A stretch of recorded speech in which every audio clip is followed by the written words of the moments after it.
Have you ever been called selfish by the very person you gave everything to? I'm Marla Greaves. I raised my son alone, paid for his degree, his wedding, even helped him buy his first home. But nothing prepared me for the day he looked me in the eye and said I gave too much. So I left. And that's where this story really begins. Before we dive in, let me know, what time are you listening to this, and where are you? Drop a comment below, I'd love to hear from you.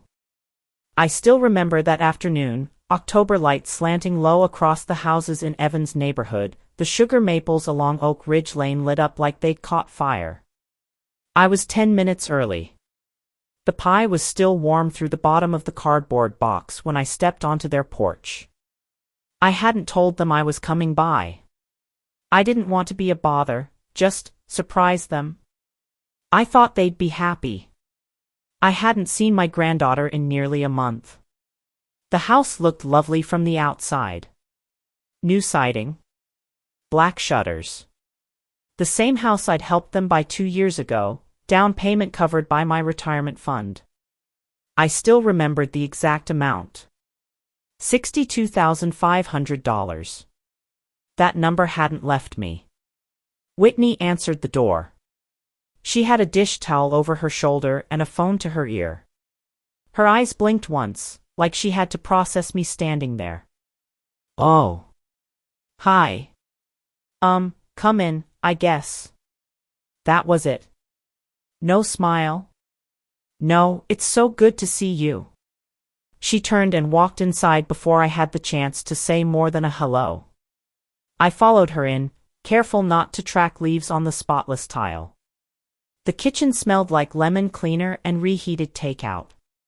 I set the pie down on the counter. Where's Ellie? I asked. In her room, Whitney said, barely glancing up from her phone. Evan's out back. He'll be in soon. I stood there awkwardly, hands clasped in front of me like a guest in someone else's house. Evan came in maybe 5 minutes later. His hair was damp like he'd just showered, and he looked surprised to see me. You didn't text, he said. No hug, no smile. Just a glance toward the pie like he wasn't sure what it was doing there. I thought I'd stop by. It's been a while. I smiled, trying not to sound as unsure as I felt. Wanted to bring you something sweet. He gave me that half nod he does when he doesn't want to argue. Then he walked to the fridge, grabbed a can of seltzer, cracked it open. We've just been swamped, he said, leaning against the counter. Work's been a mess. Ellie started soccer, you know how it is. I nodded, even though I didn't. How is she? Growing fast, huh? Yeah. Keeps us busy. There was a long pause. I looked around the kitchen, noticed the loose panel on the fence through the back window, the one I paid to have fixed last fall. You might want to check the fence again, I said gently. Looks like it's pulling loose again. Evan's expression tightened just a little. We'll get to it, he said. Then, almost like an afterthought, might be best if we handled stuff like that ourselves from now on. I blinked. Oh, of course. I wasn't trying to interfere. He shrugged, still not looking at me. Might just be easier if we moved past all the money stuff, that's all. I felt something shift in my chest. Not break, just move. Like a quiet slide of furniture in a house settling into its foundation. Not dramatic. Just permanent. I smiled again, smaller this time. Right? I understand. The pie sat untouched on the counter. Whitney walked by at one point, glanced at it like it was an afterthought. Ellie never came out of her room. I left after 20 minutes. Evan didn't walk me to the door. The sun was almost down when I stepped off their porch, my coat unbuttoned against the early chill. I stood for a moment on the walkway, looking back at the house. The windows glowed warm. I could hear laughter from a TV show inside. None of it reached me. I walked slowly back to my car, the plastic pie container still sitting in the crook of my arm. I didn't cry. Not then. But I did feel something I couldn't quite name, cold and bitter at the edges, like standing barefoot on a wet floor tile. A kind of ache that wasn't sadness or anger, but something deeper. Something closer to knowing. And I still didn't know, not then, that only 3 weeks later, my son would call me selfish. He'd say it right there, in the very house I helped him build. And it would land like a blade between us, silent, clean, irreversible.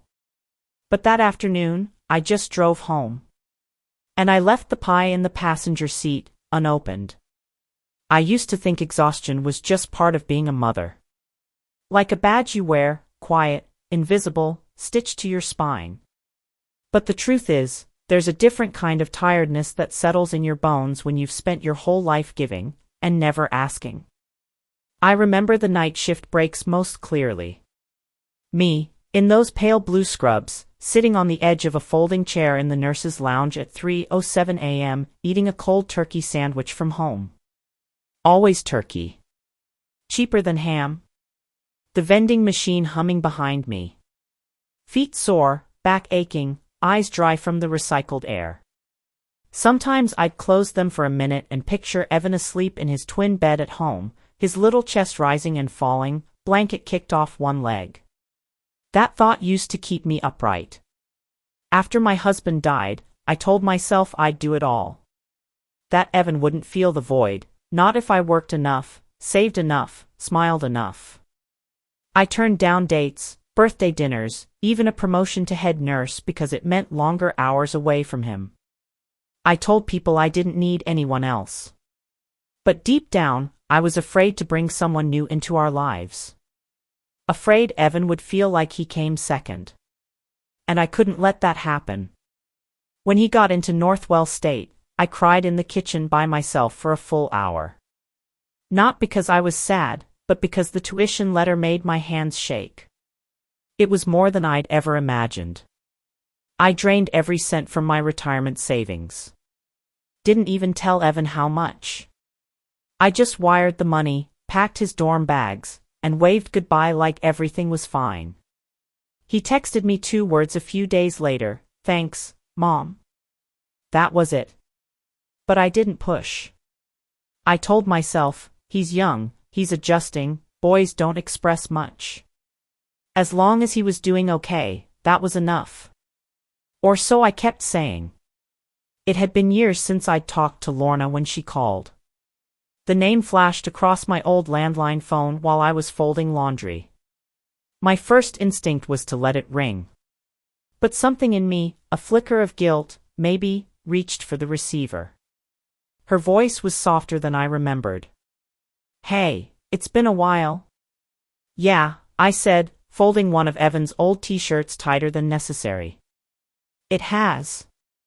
There was a pause on the other end.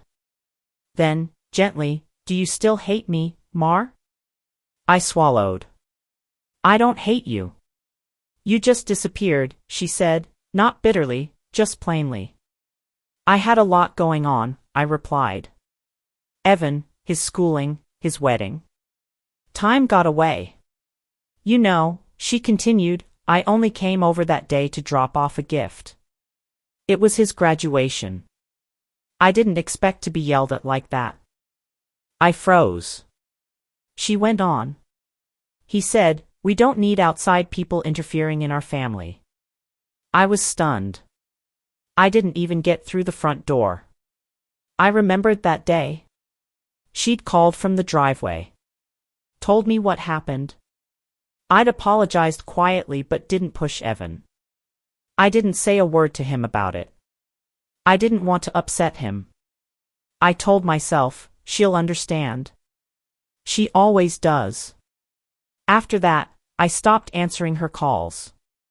Stopped sending Christmas cards. And she, rightfully, stopped trying. "I didn't know he said that," I whispered. "You did, Mar," Lorna said gently.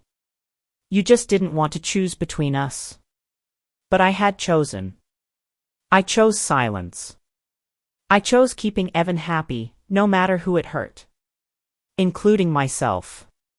We spoke for a little while longer.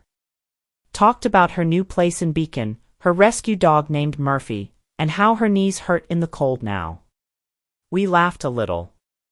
But underneath it, I could feel it, years of space between us, of things unsaid.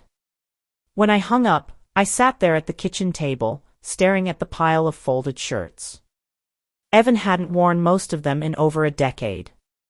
Still, I washed and folded them twice a year. That night, I lay awake, thinking about all the things I'd pushed aside for the sake of peace. For Evan's approval. For that sense of closeness I was always so afraid to lose. I started wondering. Have I been living for love, or bargaining with it? Had I mistaken control for care? Silence for sacrifice?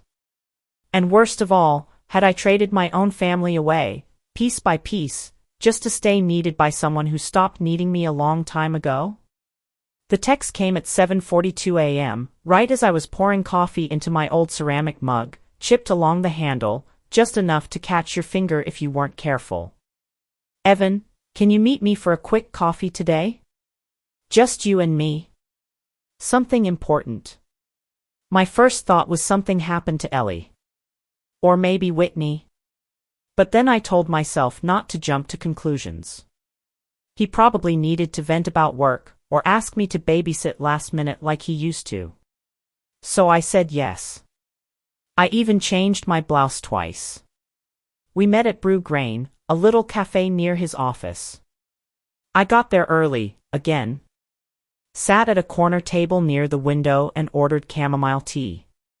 He arrived 5 minutes late, wearing his work blazer, eyes glued to his phone even as he sat down.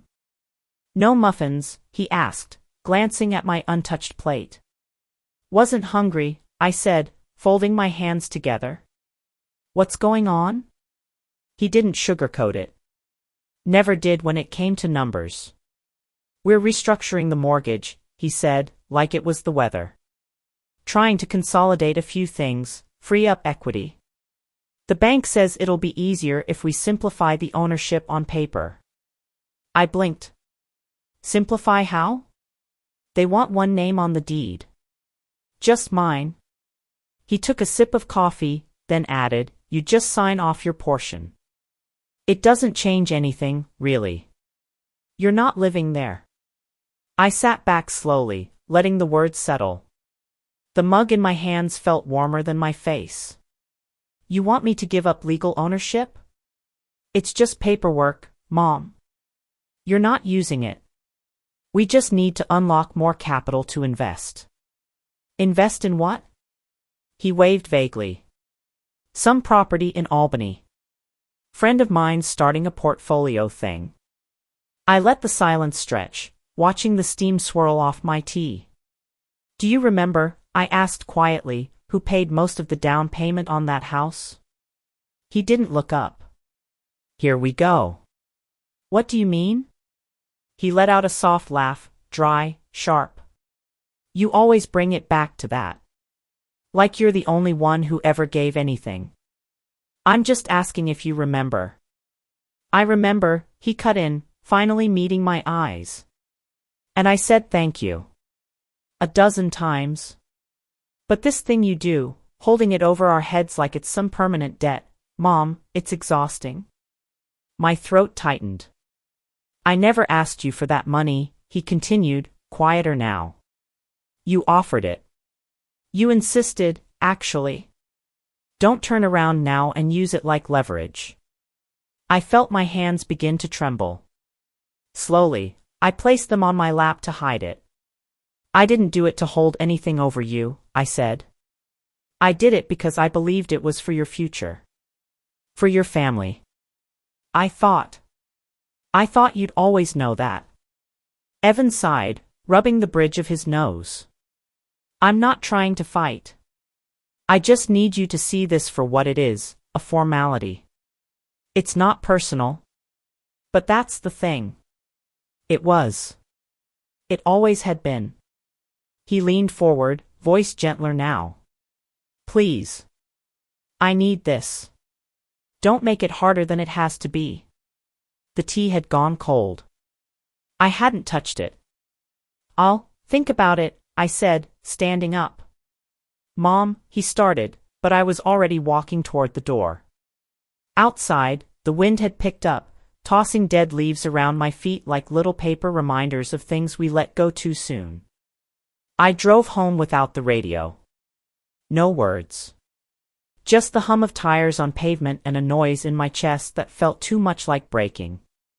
When I got in, I went straight to the old cabinet in the hallway, top drawer, back corner, behind old tax files. That's where I kept the documents. The house deed. The original agreement, still creased from the day I carried it to the lawyer's office in my purse. I held it with both hands. It felt heavier than I remembered. I stood there, staring at my own name beside his, printed in black ink.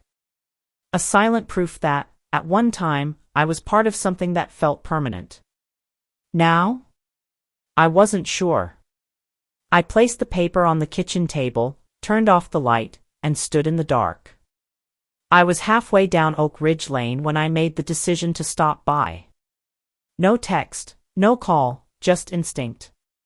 I'd baked a small lemon loaf, Evan's favorite when he was little, and wrapped it in parchment. My plan, if I had one, was to drop it off and maybe talk things through. Civilly. Like mother and son. The sky was low and gray, the kind of Rochester overcast that presses down on your chest. Their porch light was already on, though it wasn't even 5 p.m. yet. I pulled into the curb, engine still running, and sat there a moment, staring at the front steps. As I walked toward the door, I slowed when I heard voices, muffled, but close. They must have had the kitchen window cracked open.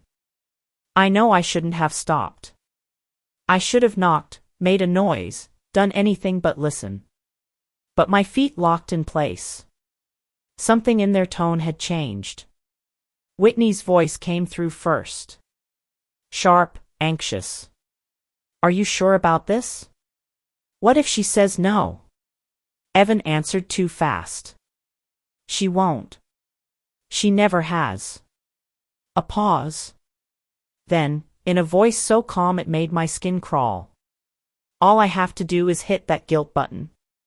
A few lines about family and sacrifice, she folds every time."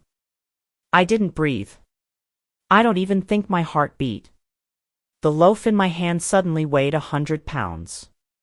Whitney said something else, something softer, but I didn't hear it. My ears were ringing. My mouth tasted like metal. And it wasn't just what he said. It was how certain he sounded. Not a trace of doubt. Not a flicker of "I hope she'll understand." Just pure calculation, like I was a lever to be pulled. A system that had never failed him. I turned around. Walked back to my car with slow, mechanical steps. I didn't drop off the lemon loaf. I didn't send a text to say I came by. For the first time in my life, I left without making my presence known. The drive home was silent. My thoughts weren't. I kept seeing his face, not as it was now, but as a toddler, covered in applesauce, reaching for my hand. Or that first day of kindergarten, hugging my waist too tight before letting go. That little boy was gone. By the time I got home, the lights in my hallway felt too bright. Too artificial. I went straight to the hallway closet, opened the top shelf, and pulled down the old metal tin I hadn't touched in years. Inside were bits and pieces I'd saved, birthday cards, report cards, a few photos from grade school. At the very bottom was a folded sheet of wide-ruled notebook paper, yellowed at the edges. To Mom, it said in thick pencil, "I love you more than spaghetti. You're my hero. I'm gonna buy you a big house someday. Evan." 3rd grade.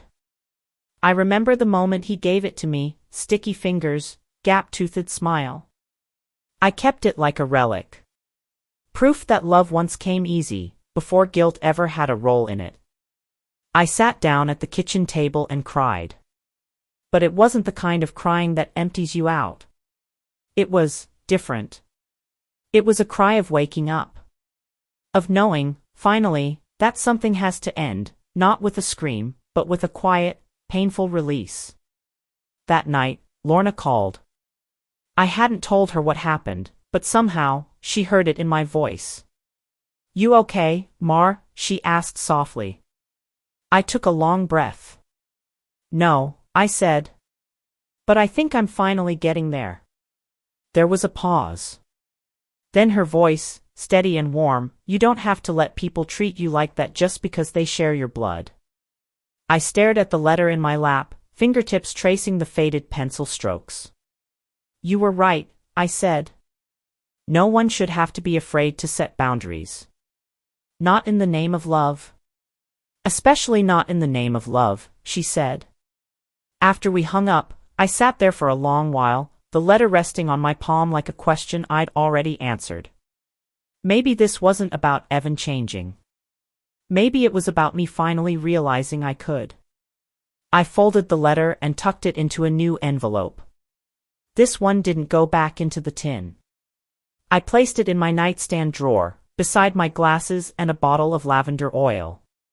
And as I turned off the lights, one thought stayed with me, clear, quiet, unshakable. It's time to stop begging to be loved. It's time I learned to love myself, the way I once loved him. The envelope was cream-colored, thick, and official-looking, no handwriting on the front, just my name in block letters and a return address that made my stomach sink. It arrived on a Thursday morning, wedged between the grocery store flyer and the utility bill.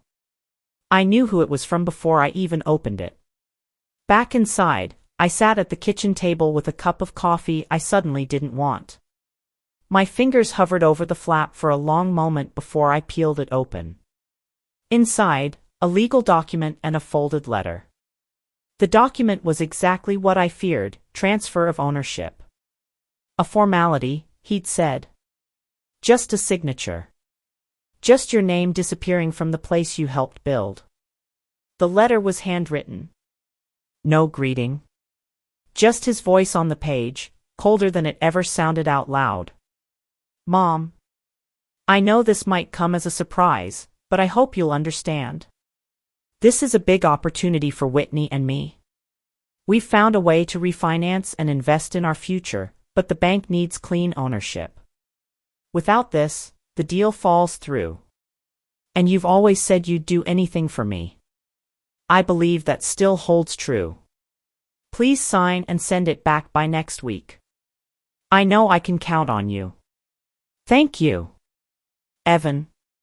P.S. I'll always be grateful for everything you've done. You've been the kind of mother who sacrifices without question. That's rare." I sat there for a long time, the letter trembling slightly in my hand, even though the air was still. I didn't cry, not yet. But something in me shrank, like fabric thrown into too hot water. I read that last line 3 times. The kind of mother who sacrifices without question. It was meant as praise, I suppose. But it felt like a script, like a role I'd been handed years ago and never given the option to quit. A tool. A lever. A bank account with a smile. That afternoon, Lorna stopped by. She had a small box of garden clippings in her arms, lavender, rosemary, something leafy she couldn't name. Her energy always came in sideways, like sunlight through a cracked window. She found me sitting by the little pond in my backyard. I hadn't moved much since morning. "Bad mail?" she asked, setting the box down. I handed her the letter without a word. She read it, slowly, lips pressed into a thin line. When she looked up, her eyes weren't angry. Just tired. "You remember how Mom used to say she gave up everything for us?" she asked. I nodded. Lorna sat beside me on the wooden bench. The pond was still, leaves floating on the surface like quiet regrets. "She didn't do it for us," Lorna said. "She did it to feel needed. To feel owed. It wasn't love. It was control dressed up as sainthood." I looked away. "You think that's what I'm doing?" No, she said gently. But I think you've forgotten the difference between love and permission. We sat there, the breeze threading through the trees. I stared down at my hands, wrinkled, veined, still shaking slightly. I thought if I gave enough, I whispered, he'd always know I was on his side. I thought that would mean something. It did, Lorna said. To you. But he's learned that your love comes with no limits, and that makes it easy to take. My throat tightened. I wanted to be different from her. Then be different now, she said, her voice firm. Draw the line she never could. That night, I lit a fire in the small iron bowl by the porch. The air smelled of wood smoke and the end of summer. I sat with the letter in my lap for a while. Ran my thumb over his signature. Memorized the curve of his E, the way he still looped the tail like he did in middle school. Then I tore the paper clean in half. I kept the part with his name. Slipped it into the same drawer that held my wedding ring and my old nursing badge. The other half, his request, his expectations, I fed to the fire, one edge at a time. It curled and blackened, flames licking the corners like tongues tasting something bitter. And I said to the dark, more to myself than anyone else, I will not be loved in a way that erases me. I hadn't set foot in that house since the lemon loaf. Since the voices through the kitchen window. Since the words that weren't meant for me, but pierced deeper for it. It was a Wednesday afternoon. Cloudless. Still. The kind of day that dares you to pretend everything's fine. I parked in front like I always used to, right behind the mailbox with the chipped blue flag Evan never bothered to fix. But this time, I didn't sit in the car rehearsing. I didn't wring my hands on the steering wheel or run through a dozen versions of maybe he didn't mean it. I already knew what I came here to do. Evan opened the door almost instantly. No surprise in his face. No tension either. Just that flat, courteous neutrality that used to be warmth. Hey, Mom, he said. He stepped aside, waving me in like I was a client with an appointment. Whitney wasn't home. The air in the house felt hollow in her absence, even though I never found her presence comforting. I walked past the kitchen, spotless and quiet, and into the living room. The walls were still that pale gray I helped paint 2 summers ago. My feet remembered the rhythm of every step on the rug. I sat on the familiar couch. The one where I used to cradle Ellie, where Evan once curled up sick after too much Halloween candy. This time, I had a plain manila envelope in my lap. Evan stood across from me, arms crossed, weight shifting between his heels and toes. It was the same nervous tic he had as a boy before school plays. He nodded at the envelope. Is that the paperwork? Yes, I said quietly, smoothing my palm over it. But not the one you sent. His brows pulled together. What do you mean? I studied his face. My son. My baby who once cried over a broken toy like the world had ended. I could still see that boy in the angle of his jaw, the slope of his shoulders. But I couldn't afford to mother him through this. I've spoken to my lawyer, I said. I won't be signing the transfer. He blinked. Relief? Confusion? I couldn't tell. We can talk through it, he said quickly, as if there was a negotiation to be had. I'm not signing it, I said again, firmer this time. Because I'm removing myself completely. I'm having my name taken off the deed. Permanently. He stared at me. Wait, what? You're taking yourself off entirely. That's right. I won't hold a share. I won't claim equity. That house will be yours. All yours. No strings. No reminders. Evan opened his mouth, then shut it again. He looked lost. Not sad. Just shocked. Like a child who touched the stove and couldn't believe it burned. But why? That doesn't make sense. I looked him in the eye. Because I need to stop pretending it connects us. A silence dropped between us like a curtain. I let it stay. I used to think, I said softly, that keeping my name on the deed meant something. That maybe it meant I had a place here, at least on paper. But it's just a name. And I don't need paper to remember what I gave you. He stepped forward. Are you doing this to punish me? Is this about that stupid thing I said? No, I said calmly. This isn't about punishing you. It's about protecting me. He looked like I'd struck him. His whole face shifted. You said I was selfish, Mom, but you always offered. I never. I know, I interrupted. And that's what hurts the most. He turned away, rubbing the back of his neck. You don't get it, he muttered. This could ruin everything. The refinance, the investment, Whitney's gonna flip. I stood up. Picked up my bag. Looked around the room one last time, at the fireplace mantel, the family photos where I'd slowly disappeared. I'm sure you'll figure it out. He spun around. So that's it? You're just walking away. I paused at the doorway. Let one hand rest on the frame. You can be angry with me, Evan. You can even hate me, if that's easier. But I won't stay in a story where I don't get to be a person. He stared at me like I'd grown into someone he no longer recognized. Maybe that was true. I stepped outside. The door closed behind me with a quiet click, not a slam, not a bang. Just final. The air smelled of cut grass and warm pavement. A dog barked faintly in the distance. Someone was mowing 2 houses down. I took a breath. Deep. Slow. Let it settle in my ribs. The house felt different after I told Evan. Not empty, just quieter. Like the silence after a slammed door. The kind of stillness that hums. Not peace exactly, but something cleared. I walked from room to room, hands grazing over surfaces, picture frames, chipped corners of old furniture, the worn handle of the linen closet I'd opened 1,000 times.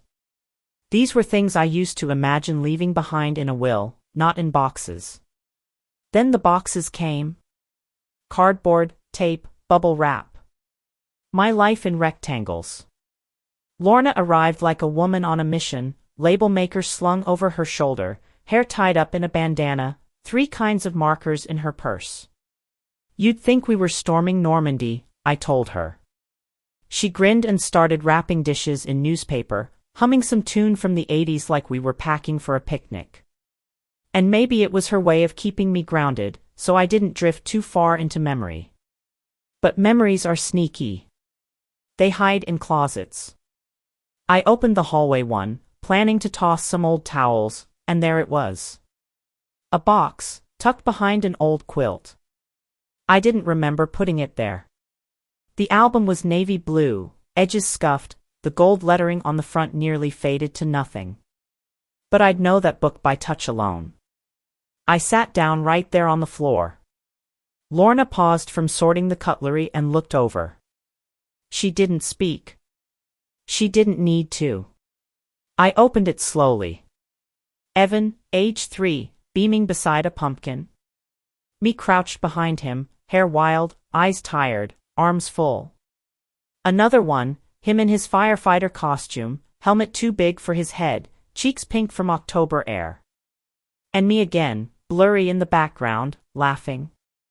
Pages turned. Preschool. Elementary. Middle school, band concerts, science fairs, the first awkward growth spurts. Then prom. College move-in day.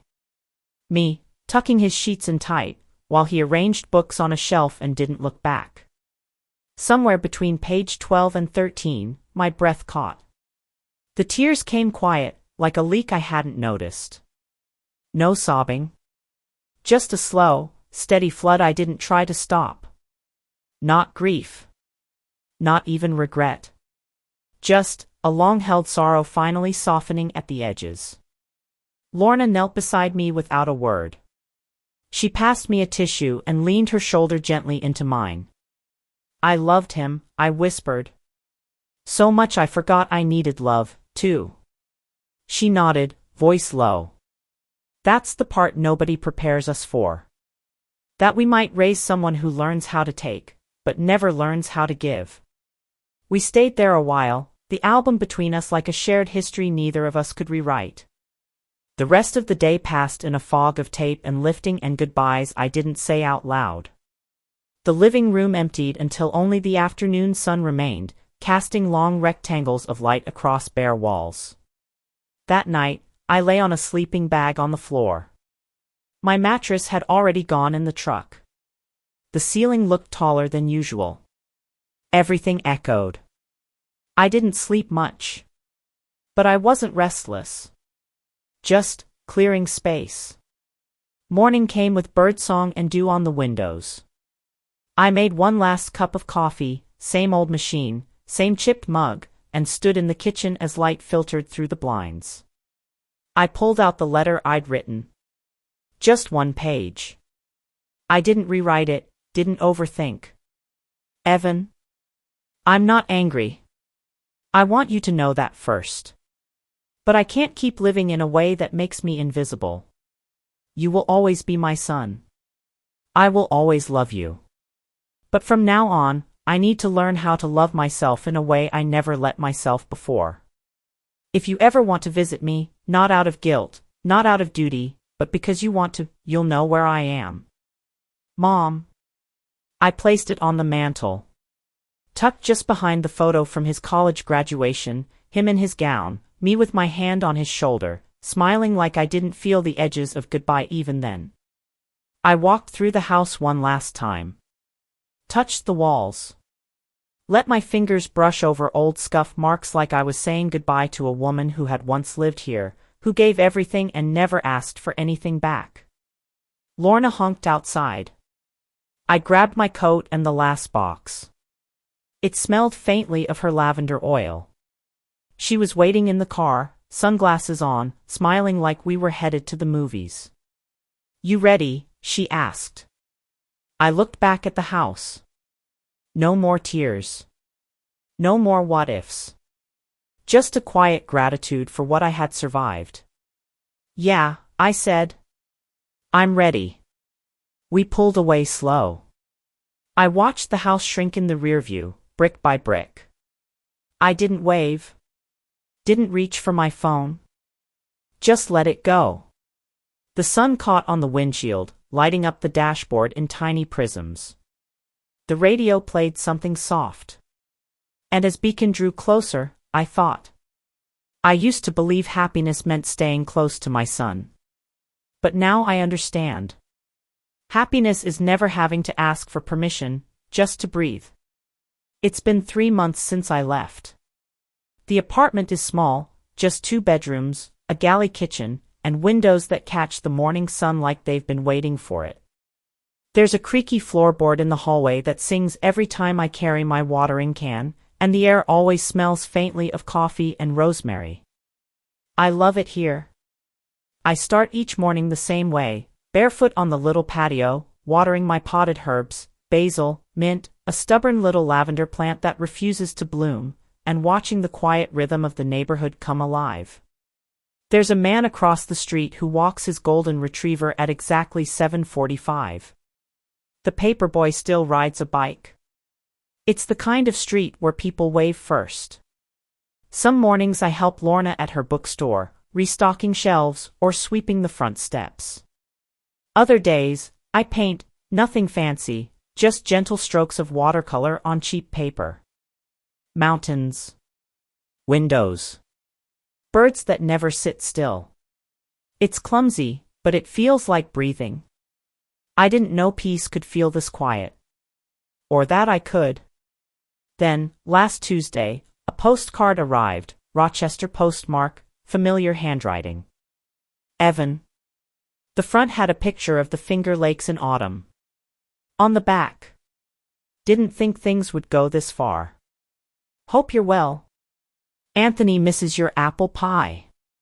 Evan. No apology. Not really. Just a ripple on the surface of something still too deep to see through. I stared at it for a moment. I didn't feel anger. Or sadness. Just distance. Not the cruel kind. The kind that tells you something finally settled into its rightful place. He still didn't understand. But that's all right. Later that week, Lorna threw herself a birthday party, 55 and fabulous, as she called it. She invited the whole block. I made a chicken pot pie from scratch, and for the first time in years, I didn't hover over the crust like it would collapse if I wasn't careful. It turned out perfect. People laughed, danced, passed around wine in plastic cups. Someone brought a guitar. I hadn't laughed that much in decades. Then there was Mr. Harris, Lorna's old friend from her teaching days, white hair, suspenders, and a grin that made you feel like he remembered every good thing you'd ever done. He asked if I'd like to dance. I smiled, shook my head. Maybe next time. But I didn't say no because I was afraid. Only because I was finally enjoying watching the world instead of always proving I belonged in it. That night, back at home, I stood at the window a long while. The sky over Beacon is darker than in Rochester. Fewer street lights, more stars. I thought about the nights I'd leave the hospital in my scrubs, body sore, shoes damp, riding the 4:10 a.m. bus. Head against the window. Fog on the glass. Wondering what I was doing with my life. Who I was doing it for. Now, I didn't need to ask.